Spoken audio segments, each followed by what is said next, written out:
feel something so different. I felt the presence of something coming. ስንቶቻችንን አብዛኛው የምንሰማቸው ዘፈኖችና የዘፈን ቅላጼዎች ቀጥታ ከሲኦል እንደሚመጡ የምናውቀው?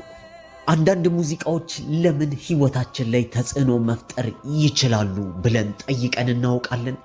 አዎ፣ አንዳንድ ሙዚቃዎች ከዘፈንነት በላይ በህይወታችን ላይ ተጽዕኖ ሊያረጉ ይችላሉ። ይህ ሁሉ ነገር መንፈሳዊ ነው። ይህ መስካሪያችን ከዚህ ቀደም በነበረው ህይወቱ ላይ የሙዚቃ አቀናባሪ ነበር። አንድ ቀን ወደ ሲኦል ሄዶ የሚሰራቸውን ሙዚቃ ቅላጼዎች ሰማ። ከዚህም በኋላ አይኑ በርቶለትና በተለያዩ ራእዮች እነዚህ ዘፈኖችና ሙዚቃዎች እንዴት እንደሚሰሩ ማወቅ ቻለ። ይህ ብቻ አይደለም። ብዙ አርቲስቶችና ዘፋኞች እንኳን ሳያውቁት አጋንንትን ያገለግላሉ። ብዙ ዘፋኞች ወደ መድረክ ሲወጡም ሆነ ሙዚቃቸውን ሲቀዱ በሐሺሽ ደንዘውና በመጠጥ ሰክረው ነው። አብዛኞቹም ሲናገሩ ምን እንደተፈጠረ አላውቅም ነበር ይላሉ። ይህ በአጋንንታዊ እስራት ውስጥ ስለሆኑ ብቻ የሚካሄድ ነገር ነው። ይህንንና የተለያዩ ሚስጥራትን ጆርዳን በዚህ ምስክርነት ያጋራናል።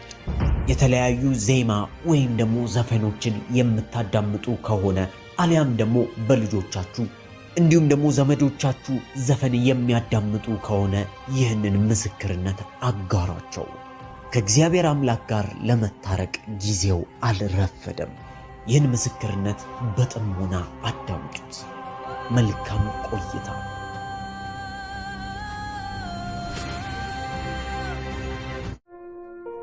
To Jordan Ward, who experienced mind-blowing near-death አስተዋውቂው እንዲህ ሲል ፕሮግራሙን ይከፍታል። የዛሬውን ምስክርነት በእርግጠኝነት ሐሳባችሁን እንደሚያስቀይራችሁ አልጠራጠርም። አውቃለሁ እግዚአብሔር በዚህ መልእክት ተጠቅሞ ዛሬ አንድ ሰውን ይናገራል። የዛሬው መስካሪያችን በተለይ ደግሞ በሙዚቃው ዓለም ላይ ስላለው ነገር ጠለቅ ብሎ ያስረዳናል። ምናልባትም ከመካከላችን ሳናውቀው አጋንንትን እያገለገልን ከሆነ የምስክርነት ይጠቅመናል። ዛሬ የጆርዳንን ምስክርነት ለመስማት በጉጉት እንደምትጠብቁ አንጠራጠርም። ጆርዳን ምስክርነቱን በቀጥታ ስርጭት ቀጠለ። ወደ ኋላ መለስ ብዬ ከልጅነቴ ጀምሮ ታሪኬን በጥቂቱ ልንገራችሁ። ምንም እንኳን በክርስቲያን ቤተሰብ ውስጥ ባድግና አያቶቼ በጌታ የበረቱ ሰዎች ቢሆኑም እንኳን እኔ ጠንካራ የምባል ክርስቲያን አልነበርኩም። አልፎ አልፎ እሁድ ላይ ወደ ቤተ ክርስቲያን ጎራ እላለሁ። ነገር ግን አያቶቼ ስለሚያስገድዱኝ እንጂ ፈልጌው አልነበረም። ቤተ ክርስቲያን መሄድ ለኔ እንደማንኛውም ፕሮግራም ነበር የሚመስለኝ። መንፈሳዊ ማርጊያ አልመለከተውም። ታዲያ ድሮም ቀዝቃዛ የነበረው የቤተ ክርስቲያን ፍላጎቴ ማደግ ስጀምር ወዲያውኑ ሙሉ ለሙሉ አከተመለት። ቤተ ክርስቲያንም ለመሄድ ከናካቴው ፍላጎቴ ጠፋ። ይህም የሆነው 8ኛ ክፍል ማገባደጃ ላይ ነበር። እኔም ከቤተ ክርስቲያን ጥላ ስር ከወጣው በኋላ ህይወቴ የተለየ አቅጣጫን መያዝ ጀመረ። ወዲያውኑ በገንዘብ ፍቅር ተሞላው። መንፈሳዊነቴ ሙሉ በሙሉ ጠፋ። የተለያዩ ሰዎችን እያጭበረበርኩ እንዴት ገንዘባቸውን መውሰድ እንደምችል ማጥናትና መስራት ጀመርኩ። ከዛም በተጨማሪ ቁማርን ጀመርኩ። ጊዜው እንዲህ ያለ ወደ ሃይ ስኩል 9ኛ ክፍል ገባው። በዛም ጊዜ ቢሆን ይህ ልምምዴና ሱሶቼ በሙሉ እንዳሉ ናቸው። በሰዓቱ ባስኬትቦል ጨዋታን እወዳለሁ። በባስኬትቦል ጨዋታዬ ጊዜ ውጤታማ ሰው ነበርኩ። ምንም እንኳን ለጨዋታው የተሰጠውና ውጤታማ ብሆንም ይህን ጨዋታ ግን ከጊዜያት በኋላ እየሰለቸኝና እየደከመኝ መጣ። ራሴን በዚህ ጨዋታ ውስጥ ላገኝ አልቻልኩም። ምንም አይነት እረፍት ወይም ደግሞ እርካታ አይሰማኝም። ይህን ውስጤ የነበረውን ባዶነቴን ለመምላትና አዲስ ነገርን ፍለጋ ወደ ባሰው ነገር ገባው። ይህም የተለያዩ አደንዛዥ እጾችን መጠቀም ነበር።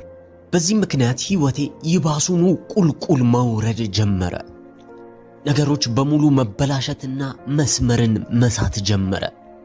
ይብቻ አይደለም፣ በትምህርት ቤት ውስጥ አለ የተባለ የአደንዛዥ እጽ አከፋፋይ ሆኜ ተገኘው። ይህን ስላችሁ በትምህርት ቤት ውስጥ ማንም ከኔ በላይ የሚሸጥ ሰው አልነበረም። በገንዘብም ቢሆን ሀብታም መሆን ጀመርኩኝ። ምክንያቱም ደግሞ የምሸጠው ለሁሉም ተማሪ ነው ማለት ይቻላል። በትምህርት ቤት ውስጥ የኔን ስም በዚህ የማያውቀው የለም። ይህ ነገር በእርግጥ አልጠቀመኝም። ይባሱኑ ብሎ ወደ ገንዘብ ፍቅር ወደኩኝ።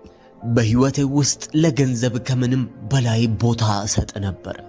በዚህ ሰዓት እኔም ሆነ ቤተሰቦቼ ያሳደጉት ጆርዳን ሙሉ በሙሉ ጠፍቶ ነበር። ከዚህም በኋላ ልማዶችን እየፈጠሩ ወደ ሙዚቃ መስራት ሞያ ውስጥ ገባው። 12ኛ ክፍል እያለሁም በሙዚቃም በሐሺሽ ንግድም የተጧጧፈ ሰው ነበርኩ። እኔም ቢሆን በለጋ ዕድሜ ነበር ሙዚቃ ማቀናበርን የተለማመድኩት። ከዚህም በኋላ የሙዚቃ ፍቅሬ ወደ ሆሊውድ እንዳቀና ገፋፋኝ። ይህን ስናገር እንደ ኩራት እንዳታዩት እፈልጋለሁ። ይልቁንስ ትልቅ ሞኝነት ነበር። አስታውሳለሁ ወደ ሆሊውድ ካቀናው በኋላ የተለያዩ ሙዚቃዎችን እጫወት ነበር። እንዲሁም ደግሞ ለተለያዩ የምሽት ክበቦች እየገባው ስራዎቼን አቀርብ ነበር። በእርግጥ ሰዎች ይወዱታል። ነገር ግን ከዛ የባሰ ትልቅ ችግር ነበረብኝ።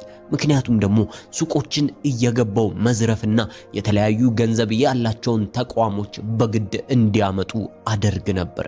ከዚህም አልፎ ደግሞ በሆሊውድ ውስጥ የታወቀ ሐሺሽ ነጋዴም ነበርኩ። የሚገርመው ነገር ግን እግዚአብሔር በዚህ ሰዓትም ይጠብቀኝ ነበር። በእርግጥ እግዚአብሔር ዓላማውን እስኪያስፈጽምብኝ ድረስ አልተወኝም ነበር። ብዙ ጊዜ መንገድ ላይ እንደ ቀልድ እየተራመድኩ እንኳን ፖሊሶች ይፈልጉኝና ያሳድዱኝ ነበር።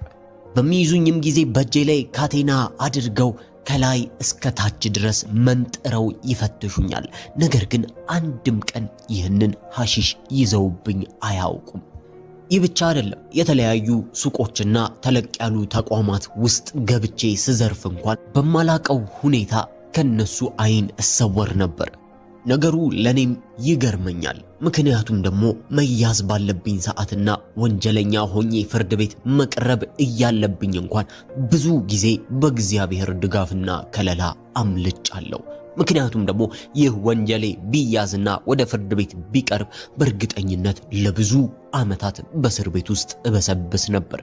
ነገር ግን እንደገና አምላክ በድጋሚ እድልን ሰጥቶኝ ነው። በሆሊውድ ውስጥ ብዙም ሳልቆይ ወደ ትውልድ ስፍራዬ ተመለስኩ። በዚህም ቦታ ላይ አሁንም የማረገውን ነገሮች አልተውኩም ነበር። ክፉና መጥፎ ልምዶች አሁንም አልተለዩኝም። ከምንም ጊዜ በላይም ያልተለመዱ ሱሶች ውስጥ በመግባትና የተለያዩ ደግሞ ሐሰተኛ መታወቂያዎችን እድሜያቸው ላልደረሱ ሰዎች በብዙ ገንዘብ እሰጣቸው ነበር። የሚገርመው ነገር አሁንም ቢሆን ባዶነቴ ሊሞላ አልቻለም ነበር። ውስጤን ባዶነት ይሰማዋል። ከዚህ በኋላ ነበር በህይወቴ ውስጥ ትልቅ ውሳኔን የወሰንኩት። እሱም ወደ ጥንቆላው ዓለም ለመቀላቀል ነው። ወደ ጥንቆላው ዓለም ስገባ እንዲሁ በደፈናው አልነበረም። ይልቁንስ የአያቶቼን አምላክ እፈራ ነበር። ምንም ቢሆን በትንሹም ቢሆን እግዚአብሔርን አውቀዋለሁ። ከዚህ ሁሉ ውስጥም እግዚአብሔርን መፍራት የሚለውን ነገር አከብራለሁ። ይሁን እንጂ አጠገቤ የነበሩ ሰዎች ይገፋፉኝ ነበር። ምክንያቱም እነሱ በጥንቆላው ዓለም ውስጥ የሚገኙ ጓደኞች ነበሩ። እነዚህም ሰዎች ልክ ስመለከታቸው ውስጣቸው ያለው ባዶነት የተሞላ ይመስላል። ነገር ግን በጥቂቱም ቢሆን ደስተኛ አለመሆን ይታይባቸዋል። እነዚህ ሰዎች ዘልቀው ወደ ጥንቆላው ዓለም የገቡ ናቸው። በተለያየ በማናቀው የጥንቆላ ቋንቋ ያወሩ ነበር። የተለያዩ ጌጣጌጦችና ንቅሳትም ሰውነታቸው የተሞላ ነበር። እነሱንም ከተመለከትኩ በኋላ ነው ይህንን ውሳኔ ወስኜ እኔም ወደ ጥንቆላው ዓለም ለመግባት ብዬ የጀመርኩት።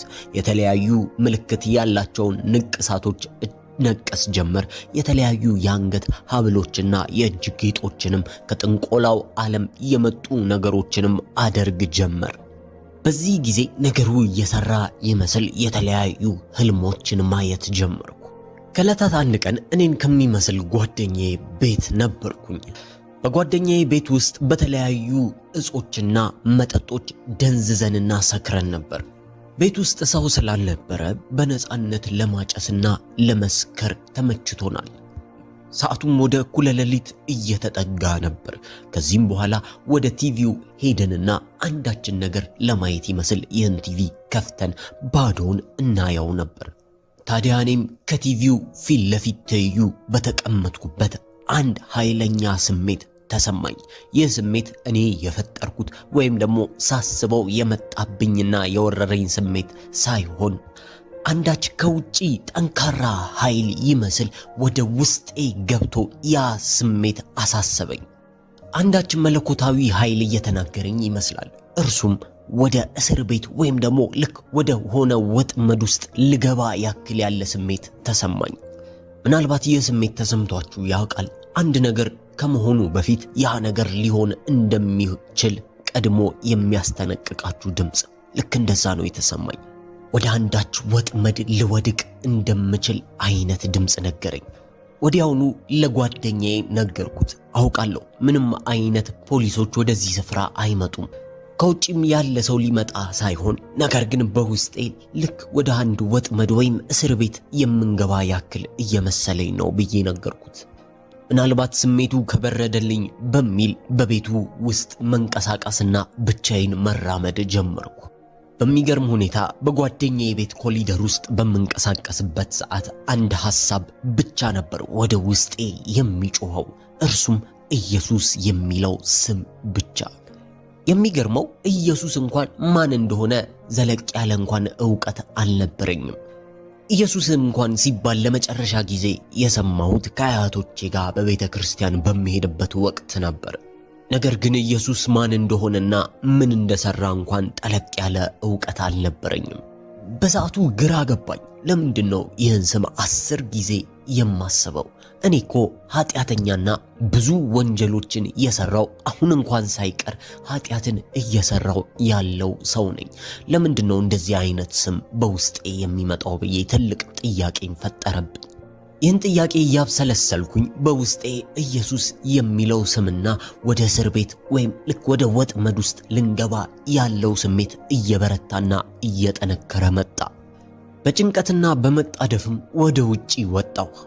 አሁንም ከቀድሞ የበለጠ ስሜት ኢየሱስ የሚለው ስም ገነነብኝ። ወዲያውኑ ኢየሱስን እወደዋለሁ፣ ኢየሱስ ሆይ እወድሃለሁ እያልኩኝ እንደ መናዘዝ እያረኩ መናገር ጀመርኩ። ለምን እንደሆነ ባላቅም ኢየሱስ በሕይወቴ ውስጥ እንደሚያስፈልገኝ ተረዳው። ምናልባት ኢየሱስንም ካላገኘው እንደምሞት ወይም ደግሞ ወደዛ ወደማስበው ወጥመድና እስር ቤት እንደምገባ ያክል ስሜት ተሰማኝ። ጮክ እያልኩም የማላቀውን ኢየሱስ እወድሃለሁ ማለት ጀመርኩ። ለምን እንኳን ይህንን ነገር እንደማረግ አላወቅኩም ነበር። በሰዓቱ ላይ ቀስ በቀስ ይህ ነገር እየጨመረ ሲመጣ ውስጤ ያለው ተስፋ እየተሟጠጠ መጣ። ልክ ወደ አንዳች ሞት እየተነዳው ያክል ተሰማኝ። ከዚህ ነገር መውጫ መንገድ እንደሌለው አወቅኩ። በሰዓቱ እየተራመድኩኝ የጓደኛዬ ቤት አቅራቢያ ያለ የመኪና ማቆሚያ ስፍራ ውስጥ ነበርኩ። ምን እንደሆንኩም በእርግጠኝነት መናገር አልችልም። ወድቄ ይሁን በቆምኩበት ይሁን ሳላስበው በማላቀው ሁኔታ በድንገት ወደ አንድ ጨለማ ጉድጓድ የሚመስል ስፍራ ውስጥ ገባው። ይህ ጉድጓድ ውስጡ በእሾሃማና ሹል ነገሮች ተሞልቷል። በዚህ ስፍራ ውስጥ አንዳች ነገር ወደ ታች ይበልጡኑ ይጎትተኝ ነበር። በሚጎትተኝም ሰዓት ያ እሾሃማ ነገሮች በሙሉ ስጋዬን እየጎዱትና እየበጣጠሱት ያሳልፉኝ ነበር።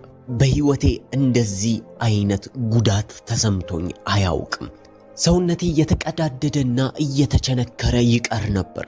በሰዓቱ ይበልጥ የሚያመው የነበረው ነገር ይህ ነገር ማብቂያ ይኑረው አይኑረው እንኳን አላውቅም ነበር። ወዲያውኑ በውስጤ በዚህ ስፍራ ላይ ለረጅም ጊዜ እንደምቆይና ማብቂያ የሌለው ሕመም እንዳለበት ተገነዘብኩ። በዚህም ስፍራ ቁልቁል እየወረድኩኝ ባለሁበት ሰዓት አንድ ድምፅ አብሮኝ ነበር። ይህም ድምፅ እግዚአብሔር ይህን ቦታ ለኔ እንዳዘጋጀውና ይህ የሚገባኝ ቦታ እንደሆነ ሊያሳምነኝ ይሞክር ነበር። ይህ የሐሰት ድምፅ እግዚአብሔር አምላክን በውሸት በአይምሮዬ ውስጥ እንድቀርጸው ሊያረገኝ እየሞከረ ነበር። ነገሩ በእርግጥ የዲያብሎስ ሽንገላ ነበር። ይህ ብቻ ሳይሆን ዓለም ላይ የሚገኙ ሰዎች በሙሉ ከሞቱ በኋላ የሚጠብቃቸው የጭካኔና የስቃይ ቦታ እንደሆነ እያስረዳኝ ነው። ነገሩ በሰዓቱ እጅግ ያስፈራል።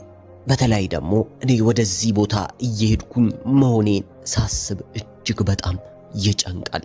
ይሁን እንጂ ይህን ነገር እኔ ማመን አልፈለኩም ነበር። አሁንም በውስጤ አንዳች የተስፋ ጭላንጭር እንድትፈጠር ተስፋ አረግ ነበር። ይህ ጉድጓድ ማለቂያ ያለው አይመስልም።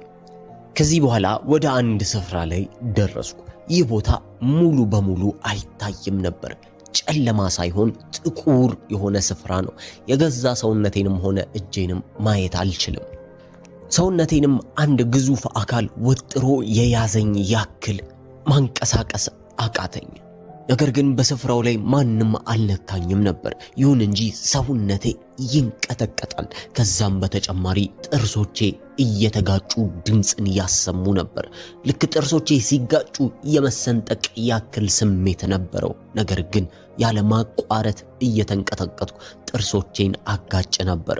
ሰውነቴ ለህመሙ ተስፋ መቁረጡና ከምንም በላይ ደግሞ ለፍርሃቱ ስሜት በዚህ መልኩ ምላሽን እየሰጠ ነበር። ከአቅም በላይ የሆነ ፍርሃት ስሜት ውስጥ ገብቼ ነበር። አብሮኝ የነበረው ድምፅም አሁንንም እኔን ለመሸንገል ይሞክራል። ይህ መዳረሻ ነው፣ ይህ ማምለጫ የሌለው የምትገባበት ስፍራ ነው እያለ ያስፈራራኝ ነበር። ነገር ግን ይህ ሁሉ ድምፅ እግዚአብሔር ያልሆነውን ነው እያለ ሊሸነግለኝ የሚሞክር ነበር። ከልጅነቴ ጀምሮ በተወለድኩበት አገር ውስጥ ሳድግ ሰዎች በሙሉ ጥቁር እንደሆንኩና ጥቁር ቀለም እንዳለኝ ይነግሩኝ ነበር። ይህንንም አውቃለሁ፣ እኮራበታለሁ። ከዚህም በኋላ ነው ዲያብሎስ በድምፅ በኩል መጥቶ ሁሉም ጥቁር ሰዎችና ያንተ ዘሮች መዳረሻቸው ይህ ነው፣ ከዚህ ማምለጥ አይችሉም እያለ ይነግረኝ ነበር። አስታውሳለሁ በሰዓቱ በማምንበት ነገሮች በሙሉ እየተጠቀመ ዲያብሎስ ሊሸነግለኝ ይሞክር ነበር። አንድ ነገር እርግጠኛ ሆኜ መናገር እችላለሁ። አሁንም ቢሆን ዲያብሎስ ብዙ ምድር ላይ የሚገኙ ሰዎችን የተለያዩ ነገር በማለትና በማሳመን ሸንግሏቸዋል። ምናልባት በእግዚአብሔር ላይ ያላቸው እይታ እንዲቀየር፣ ካልሆነም ደግሞ ኢየሱስ ክርስቶስን በመሸፈን ብዙ የሐሰት ቃሎችን በመጠቀም ልክ በፍጥረት መጀመሪያ ሔዋንን እንዳሳታት አሁንም ብዙ ሰዎችን እያሳተ ይገኛል። እነዚህ ቃላቶች ከቃላት በላይ ነበር። ምክንያቱም ደግሞ ሙሉ በሙሉ የተስፋ ማጣት ስሜትና የህመም ስሜት ይሰማኝ ነበር። በሚያሳዝን ሁኔታ ልሙት አልሙት የማቀው ነገር አልነበረም። ነገር ግን በዚህ ስፍራ ለረጅም ዘመናት እንደምቀመጥ አውቄ ነበር። ይህ ስፍራ ወጥመድም እስር ቤትም ነው። በስፍራውም ላይ እያለው ልክ አንድ የማይገባ ሸክም የተሸከምኩ ያክል ያለ ስሜት ይሰማኛል። ከአቅሜ በላይ የሆነ ሸክም በጫንቃዬ ላይ ተጭኖ ነበር። በሰዓቱ ምን እየተከናወነ እንደሆነ አላቅም። እግዚአብሔር ይሁን ዲያብሎስ ይሁን ይህን ነገር የሚያሳየኝ ወይም ለምን እንደማየው እንኳን አልተረዳውም። በስፍራውም ላይ ያሉ ነገሮች ይታዩኝ ጀመር። ብዙ ከቁጥር በላይ የሆኑ ሰዎች ሲሰቃዩና ሲጨቆኑ አየሁ። በዚህ ስፍራ ላይ ቀጫጭን ረጃጅም የሆኑ ፍጥረቶች ወይም ደግሞ ዲያብሎስ ያሰቃያቸዋል። በዚህ ቦታ ላይ ጠንካራና የማይጠፋ እሳት ነበር። በራሳቸው ቋንቋ ያወራሉ። ቀረብ እያልኩኝ ስመጣ ይህ የሚያወሩት ቋንቋ የተለያዩ ዜማዎች ነበሩት። ሙዚቃው የበለጠ ይሰማኝ ጀመር። የበለጠ በሰማሁት ቁጥር መደንገጥ ጀመርኩ። ምክንያቱም ይህን ሙዚቃ ስልት በምድር ላይ እያለው አውቀው ነበር። እንዲሁም የአንዳንዶቹን ሙዚቃ ቅላጼዎች ልክ በዚህ ስፍራ እንደምሰማው አንድ አይነት ቅላጼ ነበራቸው። ትዝ ይለኛል ሙዚቃ በማቀንብርበት ሰዓት አንዳንድ አርቲስቶች በዚህ ስፍራ ይገቡና ልክ እጃቸው ማይክ እንደጨበጠ ራሳቸውን አያውቁም ነበር። ራሳቸውን የሚያውቁት ልክ ከዚህ ስፍራ እንደወጡ ነበር። ወዲያውኑ የተቀዱትንም ሲያዳምጡ ይህ ነገር በጣም ምርጥ ሥራ ነው ይላሉ። ነገር ግን መቼ እንደተቀዱትም ሆነ ምን እንዳሉ አያስተውሉም ወይም አያስታውሱም ነበር። ከበስተጀርባቸው ግን አንዳች የአጋንንት መንፈስ ያግዛቸው ነበር። ብዙ አርቲስቶች ልክ እንደዚህ ናቸው። በምንቀዳበት ሰዓት ራሳችንን አናቅም የሚሉ ብዙ ናቸው። ይህንን እወቁ። በምድር ላይ የምትሰሙት አብዛኞቹ ሙዚቃዎች በተለይም ደግሞ ታዋቂ ከሆኑ ቀጥታ ከሲኦል የመጣ አስተዋጽኦ አለው። በተለይም ደግሞ እንደ በፊት የሙዚቃ አቀናባሪ እነዚህን ሙዚቃዎች ሳዳምጥ ለይቼ አውቃቸዋለሁ። ይህንን ነገር በምሰባበት ወቅት ሁለት ምርጫዎች እንደቀረበልኝ ገባኝ። እርሱም ወይ ወደ እግዚአብሔር መመለስ አሊያም ደግሞ በምሰራበት ሥራ ቀጥዬ አጋንንትን ማገልገልና የአጋንንትን ሥራ ማስፋፋት። ከሁለት አንዱ ነገር ውስጥ መውደቄ የማይቀር ነው። አሁን ላይ ይህን መንፈሳዊ ነገር አውቄዋለሁ፣ ተረድቼዋለሁ። አልሰማሁም ማለት አልችልም። ይህን ነገር ስል አንድ ነገር እንድታስተውሉ ፈልጋለሁ። ምክንያቱም ይህን ነገር ስናገር ለኔ ብቻ ሳይሆን ለናንተም እንደ ማስጠንቀቂያ ነው። ይህን ምስክርነት ሰምታችኋል፣ አልሰማውም ማለት አትችሉም። አንዳንድ የምታረጉትን ልምምዶች በግድ ከላያችሁ ላይ መቅረፍ አለባችሁ። አንዳንድ የምናረገው ሳናቀው የተለማመድነው ልምምዶች ቀጥታ ከሲኦል ተጽዕኖ ያደረበት ነው። እኔ በዛ ስፍራ ላይ ሆኜ ምርጫ ማረግ እንደተገደድኩኝ ሁሉ በአሁን ሰዓት ላይ እናንተም ይህንን ምርጫ ልታረጉ ግድ ይላችኋል። በምድር ላይ እያለው ገሃነም ስለሚባለው ቦታ ረስቼ ነበር። የብዙ ሰው ውድቀትና ችግር የሚጀምረው በመርሳት ነው። ይህንን ስፍራ ስለረሳው የማረገው ነገር በሙሉ እንደ ጥፋት ሆኖ አይታየኝም ነበር። አብዛኛውን ጊዜ ራሴን በሥራ ወይም ደግሞ በሐሺሽ አደነዝዝ ነበር። በዚህ ምክንያት ስለ ጨለማው ዓለም ፍጹም ረስቼ ነበር። ለምሰራቸው ሥራዎችም ሆነ ለማደርጋቸው ተግባራት ተጠያቂ እንደሆንኩኝ ዘንግቼ ነበር። ብዙ ጊዜያትም ሰላም ውስጤን ተሰምቶኝ ያውቃል። ነገር ግን ሰላም ስለሚሰማችሁ ገንዘብ ስላላችሁ ወይም ደግሞ የስኬት ማማ ላይ እንኳን ብትሆኑ ይህ ለመንግሥተ ሰማያት ብቁ አያደርጋችሁም። ኢየሱስ ክርስቶስን ካላወቃችሁት፣ ጌታ ኢየሱስ ክርስቶስን እንደ ግል አዳኛችሁ አድርጋችሁ ካልተቀበላችሁ በፍጹም ወደ መንግሥተ ሰማይ አትገቡ። መዳረሻችሁ ወደዚህ ወደ አስቀያሚ ቦታ ወደ ገሃነም እሳት ትጣላላችሁ። እባካችሁ አትዘንጉ። እነዚህ ቦታዎች በእውነት አሉ። ከዚህም በኋላ ወደ እግዚአብሔር መጮህና መጣራት ጀመርኩኝ። ወዲያውኑ ወደ ሌላ ክፍል ተወሰድኩ። ይህ ክፍል እጅግ በጣም ሰፊ ማብቂያ የሌለው እና ጨለማ ስፍራ ነበር። በዚህም ስፍራ ላይ ራሴን እንደ ልጅ ሕፃን ሆኜ አገኘሁት። ይህን ስላችሁ በውጫዊ ገጽታዬ ብቻ ሳይሆን በውስጥም ባዶና ንጹሕ የሆንኩኝ ያህል ተሰማኝ። ቀስ በቀስም ውስጤ በፍቅር ብዛት መነደፍ ጀመረ። ከዚህ በፊት ተሰምቶኝ የማያውቀው የፍቅር ስሜት ውስጤን ሞላው። ይህ የሰው ፍቅር አይደለም፣ ነገር ግን የሚዳሰስ ያክል የሚሰማ ፍቅር ነበር። ልክ በውስጤ እየፈሰሰ ያክል ይሰማኛል። እንዲያውም ይህ ፍቅር አንድ የእግዚአብሔር ቃል ላይ ያለ የመጽሐፍ ቅዱስ ጥቅስን አስታወሰኝ። እርሱም በኤፌሶን ሰዎች ምዕራፍ 3 ቁጥር 18 ላይ ይገኛል። እንዲህም ይላል፣ ከቅዱሳን ሁሉ ጋር ስፋቱና ርዝመቱ ከፍታውም ጥልቀቱ ምን ያህል መሆኑን ለማስተዋል ከመታወቅም የሚያልፈውን የክርስቶስ ፍቅር ለማወቅ ትበረቱ ዘንድ ይለናል። ወዲያውኑ በውስጤ ይህ የማን ፍቅር እንደሆነ መገንዘብ ጀመርኩ። ይህ የታላቁ የእግዚአብሔር የአባቴ ፍቅር ነበር። የፍቅሩ ጥልቀትና ክብደት ሊመዘን አይችልም። እንዲህም የሚል ድምፅ ወደ ውስጤ መጣ፣ ልጄ እወድሃለሁ፣ ዳግመኛ ትወለዳለህ የሚል ድምፅን ሰማሁ። በሰዓቱ ዳግመኛ ትወለዳለህ የሚለው ቃል በሥጋዊ ትርጉም ነበር የተረጎምኩት። እንዴት እንደ አዲስ ልወለድ እችላለሁ ብዬ አስብ ነበር። ከዚህም በኋላ ሂድና እንደሚገባህ ኑር የሚል ድምፅ ወደ ውስጤ መጣ። ወዲያውኑ የተስፋ ስሜት አጥለቀለቀኝ።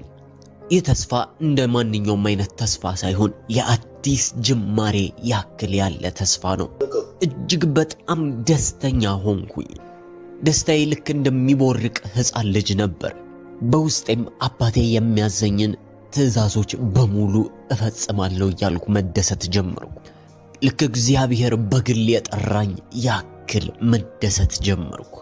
ወደ ምድርም ሄጄ የእግዚአብሔርን ትዕዛዝ ለመፈጸም እጅግ መዘጋጀትና መጓጓት ጀመርኩ። በዚህ የመደሰት ስሜት ውስጥም ሆኜ ነቃው። ልክ ስነቃ ግን ራሴን ያገኘሁት በአምቡላንስ ውስጥ ነበር። ነገር ግን በዚህ ስፍራ ላይ እንኳን ስነቃ የተሰማኝ ሰላም ነበር። ውስጤ በሰላም ተሞልቷል። አሁንም እንኳን መንግሥተ ሰማያት ላይ ያለው ያክል ተሰምቶኛል። በድንገተኛ መርጃ ውስጥ እያለው አንድን ራእይ እመለከት ነበር። እርሱም በመንግሥተ ሰማያት ውስጥ ተሰብስበው የሚዘምሩ ቅዱሳንን አየው። የሚገርመው ነገር ካየኋቸው ሰዎች አብዛኞቹ እንኳን ጥቁር ነበሩ። ይህ መንግሥተ ሰማይ የጥቁር ነች እያልኩኝ ሳይሆን ከዚህ ቀደም ያ የአጋንንት ድምፅ የነገረኝ ጥቁር ሰዎች ወደዚህ ስፍራ እንደሚመጡ እናም ደግሞ የጥቁር ሰዎች መጨረሻቸው በገሃነመ እሳት መቃጠል እንደነበር ነግሮኛል። ነገር ግን ይህ ነገር በሙሉ ልክ እንዳልሆነ እግዚአብሔር እየነገረኝ ነበር።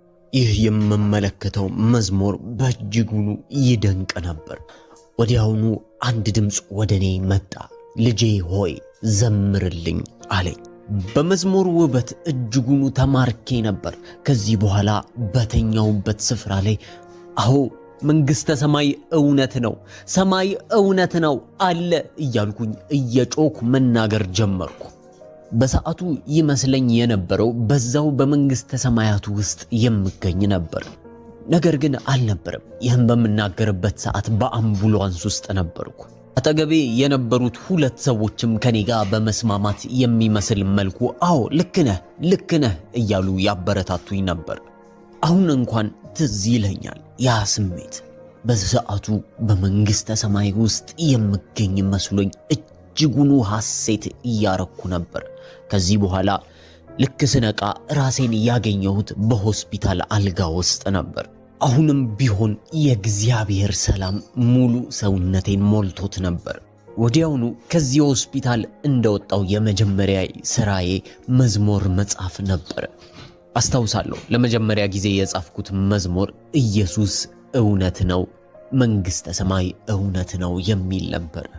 አስታውሳለሁ ከዚህ በኋላ ለመጀመሪያ ጊዜ ዓለማዊ ሙዚቃ ስሰማ ያ የሲኦል ትዝታ ወዲያውኑ ውስጤን ወረረኝ።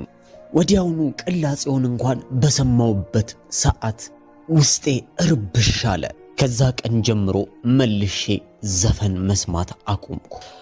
አንድ ነገር ተረዳው። አብዛኞቹ ዘፋኝ አርቲስቶች የሚያቀርቡት ስራዎች ቀጥታ ከጥንቆላና ከሰይጣናዊ አሰራር ጋር ይገናኛል። ከጊዜያት በኋላ አንድ ህልም በድጋሚ ተመለከትኩኝ። በዚህ ህልም ውስጥ ከአንድ ጥቁርና ትልቅ የሆነ መኪና ውስጥ የወረዱ ሰዎች ቤተሰቦቻቸውን እንድቀላቀል ይጠይቁኛል። ከዚህ በፊት የማያቸው ህልሞች ካለምኩኝ በኋላ አብዛኛውን እረሳቸዋለሁ ወይ ደግሞ የማይረቡ ህልሞች ነበሩ። ይሄ ግን ህልም ሁል ጊዜ የማስታውሰውና ልክ የእውነት የሆነ ያክል የሚሰማኝ ነበር። እዚህ መኪና ውስጥ የነበሩትም ሰዎች ሆነ አብሬያቸው እንድቀላቀል የጠየቁኝ ሰዎች ጠንቋዮች፣ መተተኞች እንደሆኑ ተረድቻለሁ። ምናልባትም ደግሞ የነሱን ቤተሰብ የማልቀላቀል ከሆነ በህይወቴ ላይ አንዳችን አደጋ ወይም ደግሞ ሊገሉኝ እንደሚሞክሩ አሰብኩ። ይህንንም ፍራቻ ወደ እነሱ መኪና ውስጥ ገባው። መኪና ውስጥም ስገባ በመኪና ውስጥ ብዙ ጥቋቁር ልብሶችን የለበሱ ሰዎች ነበሩ። ወደ አንድ ቤት ውስጥም ከወሰዱኝ በኋላ እነሱ በሚሳተፉበት የጥንቆላ ስራ ውስጥ እንድሳተፍ ይጎተጉቱኝ ነበር። እንድቀላቀላቸውም ብዙ ነገሮችን ይሉኛል። እኔም በወንበር ላይ ደንግጬና ፈርቼ ይመለከታቸው ነበር። ከዚህም በኋላ በድንጋጤና በፍርሃት በጭካኔ ስሜት በሩን ገንጥዬ እየሮጥኩኝ ወጣው። አላደርገውም እያልኩኝ እጮህ ነበር። ይህንን ህልም አቅራቢያዬ ላሉ ሰዎች ስነግራቸው አብዛኞቹ ሸሹኝ። ምክንያቱም አብዛኞቹ በጥንቆላ ስራ ውስጥ የነበሩ ነበሩ። ይህም ነገር ከጥንቆላ ጋር እንደተያያዘ ይገባቸዋል። ቀስ በቀስም ከጥልቁ ጋር የነበረኝ ግንኙነትና እነዚህ ጓደኞች ጋር የነበረኝን ህብረት ማቆም ጀመርኩ። አንድ ውሳኔንም መወሰን እንዳለብኝ ተረዳው። እርሱም ጌታ ኢየሱስ ክርስቶስን እንደ ግል አዳኜ አድርጌ መቀበል እንዳለብኝ። ከዚህም በኋላ ወዲያውኑ በጉልበቶቼ ተንበርክኬ የምስሐ ጸሎት ጀመርኩኝ። ወዲያውኑ ይህን ጸሎት በምጸልይበት ወቅት ያ በፊት ላይ ተሰምቶኝ የነበረው የማያቋርጥ ፍቅር ስሜት በድጋሚ ተሰማኝ። ራሴም ነፃ እየሆነ እየመጣ ተሰማኝ። ከላይም ላይ ሰንሰለቶች ሲወድቁ ይሰማኝ ነበር። ወዲያውኑ ከዚህ በፊት የነበሩብኝ የሐሺሽ፣ የአደንዛዥ እጽ፣ የመጠጥ ሱሶች በሙሉ ተነቃቅለው ከውስጤ ሲወጡ ተሰማኝ። ይህ ጸሎት ተንበርክኬ መጸለይ ከጀመርኩበት ሰዓትና ደቂቃ ጀምሮ መስራት ጀምሮ ነበር። አጠገቤ የነበሩ ሰዎች በሙሉ ምንድነው የቀየረ የሚል ጥያቄን ያነሳሉ። እኔም ሕይወቴን ለኢየሱስ ክርስቶስ እንደሰጠው እናገር ነበር። በመጀመሪያ ለቤተሰቦቼ አጠገቤ ላሉ ሰዎች እህቶቼን ጨምሮ መጥፎ ተጽዕኖ አሳድርባቸው ነበር። ነገር ግን ጌታ ኢየሱስ ክርስቶስን እንደ ግል አዳኜ ከተቀበልኩባት ሰዓት ጀምሮ ኢየሱስ ክርስቶስን ማንጸባረቅ ጀመርኩ። ድሮ ላይ ስለ እግዚአብሔርም ሆነ ስለ ኢየሱስ ክርስቶስ አዳኝነት ለማውራት ትንሽ ይከብደኝ ነበር። አሁን ላይ ግን በድፍረት ስለ ኢየሱስ ክርስቶስ አወራለሁ፣ እዘምራለሁ። በ2020 ዓመተ ምህረት ሚሽነሪ ሆኜ የእግዚአብሔርን ሥራ በሙሉ ጊዜ አገልጋይነት ሀብዬ ጀመርኩኝ። እስከ ዛሬም ድረስ እግዚአብሔር ብዙ ፍሬዎችን ሰጥቶኛል። ንግግሬን ከመጨረሴ በፊት አንድ ነገር ላይ አተኩሬ ላወራችሁ ፈልጋለሁ። እሱም በዘፈን ላይ የተመሰረተ ነገር ነው። ብዙ ጊዜ ሰዎች በዘፈን ወጥመድ ውስጥ ይወድቃሉ። በተለይ ደግሞ ሱሰኞች ብዙ ጊዜ ሱሳቸውን ካካሄዱ በኋላ ዘፈን የማዳመጥ ልምድ አላቸው። ይህ አንድ የጥንቆላ ሥራ ነው። ብዙ ሰዎች ዘፈንን እንዲሁ ሲከፍቱት ምንም አይመስላቸውም። ነገር ግን የተለያየ ነገርን ካጨሱ ወይም ደግሞ መጠጥን ከጠጡ በኋላ ያንን ዘፈን ሲያዳምጡት እንደ አዲስ ያዳምጡታል። አይናቸውና ጆሮአቸው ይከፈታል። ይህ መንፈሳዊ ነገር መሆኑን መረዳት መቻል አለብን። አጋንንት የሚንቀሳቀስበትን ስፍራ እየከፈቱ መሆኑን ማወቅ አለባቸው። ይህ ብቻ ሳይሆን አብዛኞቹ አርቲስቶችና ዘፋኞች ሳይቀሩ ዘፈናቸውን የሚሰሩት የተለያዩ ሐሺሾችን፣ አደንዛዥ እጾችን ከተጠቀሙ በኋላ ብቻ ነው። አንዳንዶቹ እንደውም በሚቀዱበት ሰዓት እንኳን መጠጥ ይጠጡ ነበር።